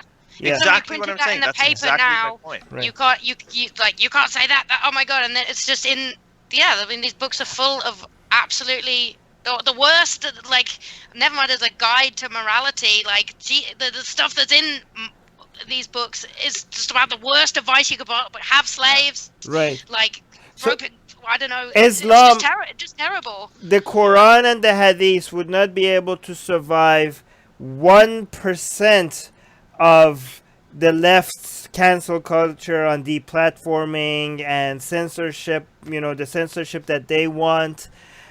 Islam, none of the Quran and the Hadith, even if you do 1% of what the left wants, the Islam would not survive that. Like, Islam would be, the standards that a lot of people on the left have will will ban Islam. You would have to ban Islam. Speech. As soon as you pass a law on hate speech, well, the first things that absolutely have to go is the Bible and the Quran and the Torah. Definitely. Yeah. Surely. Yeah. They're full of it. Yeah. It's like I saw this meme. Dead weight. Goodbye. There's this meme about someone's asking God, "Hey God, why didn't you put don't rape in the 10 Commandments?" And God's like, "Well, I only had 10 spots." And he's like, "Well, 3 of the commandments are literally about you. They're just about worshiping." By the way, Jan in the live set, she's saying people don't know what's in the Quran, and then she corrected herself, saying, "I mean, non-Muslims." I see. Actually, Jan, no, your first comment was correct. Muslims even don't know what's in the Quran. Well, isn't that what Sarah Hayder said? And a lot of atheists I hear on your show, they start off saying it doesn't say that, my religion doesn't, and then the more they look into it, they're like, oh bloody hell, it totally says that and worse. Yeah. And then left with no, the more, but it's just the more you shine a light on something, and that's, I hope this is happening with this crazy situation at this school, that the more you shine a light on something, the harder it becomes to keep the bullshit up, the further you scrutinize it. So let's scrutinize it. Let's do one last question from James, right, Ali? There's 2 more. I think there's one from Jan. Okay, well, I don't know. She's okay. So James is saying, what are your thoughts on the current state of the Labour Party in the UK? Me, I definitely am not a fan of Corbyn, and I feel like he's not real. I don't know. I guess I've become a little because I live here now. Although I have just finally got my paperwork so I can now postal vote in the UK. But I definitely feel like I can't really get behind Corbyn, and I'm from a Labour voting household, my whole life. But I read something, and I don't know whether it's scaremongering about him, about women-only carriages in trains, and it made me nearly lose my mind at the idea that somebody floated an idea in the Labour Party of a regressive idea. I hope I'm not saying anything, but somebody in the Labour Party floated an idea about there being women-only carriages on trains so that women could, get some peace and not be sexually harassed. And to me, I was just like, what? What do you mean? Stop the people doing the sexual harassing. Don't put me in a... very Islamic of them. Kind of, but that kind of... And then I read... I think everybody's becoming Islamic. Katie Hopkins and Jeremy Corbyn. Yeah. It's just Islam. It's working. Whatever the hell they're doing. All of these guys are concerned that Islam will become because they're taking over. It is taking over. It's taking over Katie Hopkins. It's taking over the Labour Party that wants to segregate women on trains. Jihad to have got Katie Hopkins is really stealthy. We've got to give it to the jihadists there. It is stealthy. This is is seriously not a joke. I listen to a lot of ethno-nationalist content just to see what what they are. They are falling in love with Islam. They love their family values. They love how, they back each other up. Well, it is a better alliance. The alliance with the left is just so incongruous and wrong. Like, yeah, they should all get into bed together. It's just right. It's all like you said, it's just all right wing. It's the same right wing stuff that oppresses women, and it. Right. Let them. I hope they do. That makes more sense to me. Leave the left alone. And they also have the same kind of terminology for things that they don't like. Like for what Muslims call haram, the alt-right calls degenerate. Right. The things that they don't like is also very similar. But historically, even though they're alt-right, the conservative right and Islam has a lot of similarity. Historically, it's always been the left that has been allied with them. Like if you even look at, for example, in Iran, during the Islamic Revolution. There, sorry. Oh, what? Yeah, we're here. Yeah, we're here. Sorry, so you got cut off for a second. A call came through on my phone. It cut, but we're back. Yeah, like if you look in Iran and in Iraq, I recently went to Palestine. They had communist signs everywhere. In Iran, for example. The 1979 Islamic Revolution was done by the unity between the Islamic, radicals and the communists. The MEK is a terrorist organization, terrorist cult that is a mix of Islam and communism. Like in Iraq, also a lot of I don't understand what is this. Why is two ideologies that have nothing to do with each other always end up uniting? I know. It's so weird. Yeah, it's amazing. So, last question. Sorry, guys. I mean, this has been... I feel like he gave a rubbish answer about the Labour Party. I don't really know. I know I'm not mad keen on Corbyn, and I don't know what I'd be doing. No, I thought it was a very good answer. No, it's good when you tell people that. I think a lot of people try to answer things that they don't know about, but if you just this is all I know and this is all I could judge by, I think those are the most honest answers, and I think they're the best. People are not courageous enough to tell people hey, this is all I know about this. They always think they have to act like they're knowledgeable about something, but you don't do that. And I think that's the best position to have. That was the first thing, the philosophy book that my dad gave me when I started. On the cover was written, "Wisest is she who knows she does not know." And like when you don't know, the best thing is not to just make up a load of bullshit. Right. To go and find out, learn more, ask questions. And exactly. I definitely kind of that's like a guiding principle for me. Yeah, I don't know about it. I'm not going to lie. Good. Yeah. I'd rather have no answer than a bad answer. Same as religion. I'd rather have I don't know. I haven't got anything in place of it, but I just know that that's nonsense. Yeah, that's good. Yeah. So Jan is asking, Jan Skelton, how did the Muslim girls Hey, who Jan, knew... she's my Facebook friend. It's really. Oh yeah, mine too. Yeah. Oh wait, Yeah. what about me? Now I'm jealous. Well, you're my friend, so you probably are. Okay. So so she's saying, how did the Muslim girls who knew they would have an arranged marriage to their cousin in Pakistan feel about that? Did they express any rebellious thoughts, or did they just accept their fate? There was a lot of There was a worn down kind of acceptance. And acceptance or resignation? Yeah, resignation's a better word, definitely. Just like there is no way to fight this. This is unstoppable. This is inevitable, and it's just what's going to happen. And I think that's what got to me, because that seems so obviously not as good as the life that I was living. It's like, why aren't and you're not even angry about it. You're just indifferent. Yeah, that is actually the most disturbing part of it. It's terrifying. They just resigned to, in 1993 in the West, they were just resigned that all their rights to education, to live the life they lead, had just been taken away from them, and they weren't okay with it, but they just accepted there was just bugger all they could do about it. I really wish I was I was in the position of that Muslim girl where the father said that the prostitutes, that guitar players are prostitutes. I would really wish I was her for a moment. Wow, that's pretty impressive for these prostitutes. Like, I'm really glad. Like, who are all these prostitutes that are going and learning the guitar? Like, I'm really glad for them. This whole time, I didn't know. I haven't been using that part of my skill set. You know, I didn't. I mean, and what did that make me? She brought the guitar back to me. Am I like the pimp, like training all this army of young girls to go out? No, and be I mean, so who's against prostitutes having a side hobby and learning how to play the guitar? Like, what's wrong with that? They already have a pretty hard life. Let them play the guitar if they want to. You know? I mean, that's... Yeah. Anyways, that was that the last question? Yeah. Oh, hopefully one day this is going to be it'll be a compliment to prostitutes. I think there is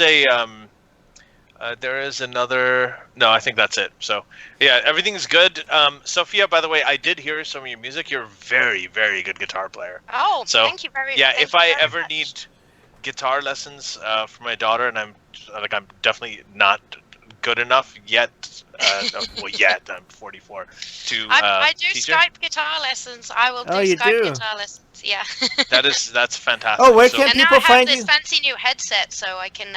Where can people hire you for? Like, are you looking for more gigs? Yeah, I mean, I play all the time, all around Austin. I'm happy. My social media stuff is SJ Music ATX. That's my Facebook. Sophia Johnson Music.com is my website. I play all around. Yeah, if you need some backing vocals and some lead guitar playing, I'm your girl. Yeah. Yeah. Also, if you want to teach your kids how to play the guitar over Skype, also, right? So reach out to you as well. Okay. Yep. Yeah, but guys, people in the secular community, we need to support each other. This is something that the religious people have managed to really do, and a lot of people, when they leave religious communities, they don't feel like there's that much support for them anymore. So to the credit of Muslims and Christians and Jews and Hindus, this is something they do right. They look after each other. So in the secular community, we need to be able to replace that for people that don't have that support. So if you are if you are looking for something a gig like that, like go hire Sophia. Mm-hmm. Yeah. And this is can you guys hear this? Too small. I'll play anywhere. No hall is too small. Okay, that's good. Can you guys hear this at all? No. Are you gonna play something? Please don't. Oh, don't play my music. Is that what you're doing? No, don't do that. It's gonna be copyrighted or something. Like I'm gonna have to. No copyright. But so we're gonna put up all the links to it. You have a really, really good voice. So I'm watching the video. That's a Hollywood review. The 6th you performed over there with the band. Yeah, it's really good. It actually doesn't sound like. Wait, do you write your own songs? That's kind of Western swing. Yeah, I do write my own songs. Can you write something about the secular movement or You know, it's actually because I'm so passionate about it. It's something I have been trying to do for a long time. If I ever make any progress with actually writing like a good protest song, I will definitely send it to you guys. I'll work with you on it. I have a few ideas. No, don't let Ali will ruin it.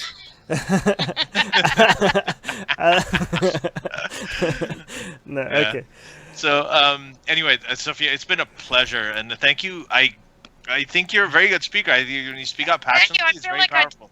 I felt a little bit like my points were coming out all jumbled. I feel like maybe I should have. Our best guests always say that. What's up with that?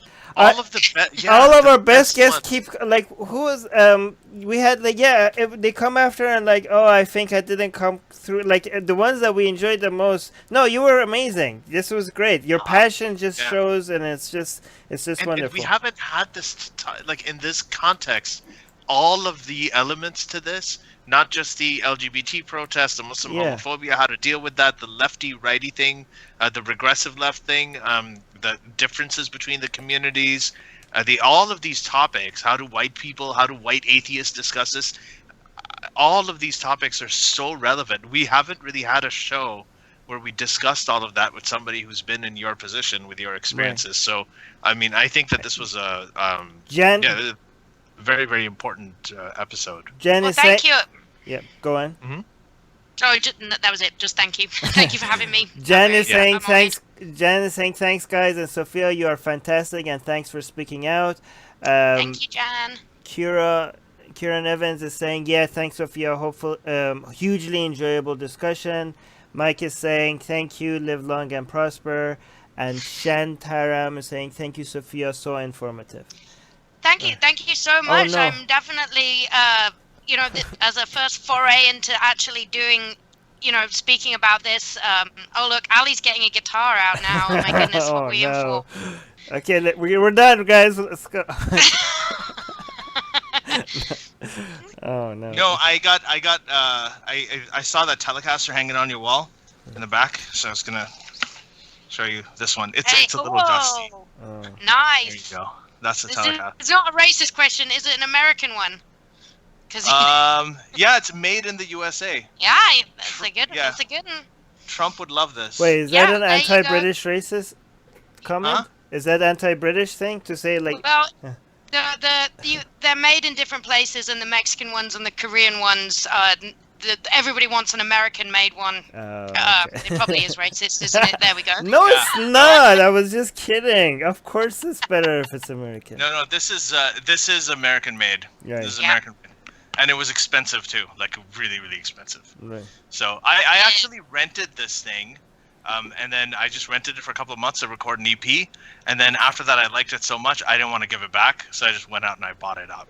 So it's just got a beautiful sound. I'm fully in support of people owning multiple guitars. Yeah.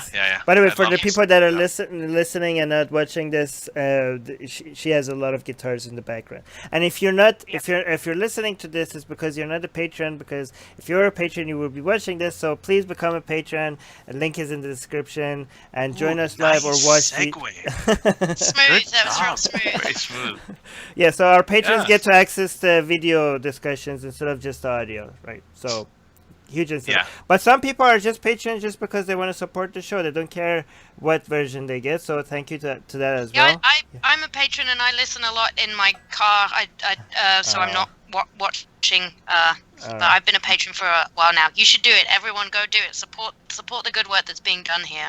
Thank Thank you you, so much. Sophia. Thank you. All right, I'm So, gonna stop streaming. That's great. Anyway, so we're gonna stop. We'll see you guys next time. See you Bye-bye. guys. The secular jihadists have been made possible thanks to the Illuminati and the covert support of Israel and the CIA. That's what we have been told, but we haven't received our checks yet. If you like what we do, please support us. Share the podcast with your friends. Write and tweet us with topic and guest suggestions. Or head over to secularjihadist.com and give $1 or more for exclusive access to live video. Have your questions read and answered on the air, and more.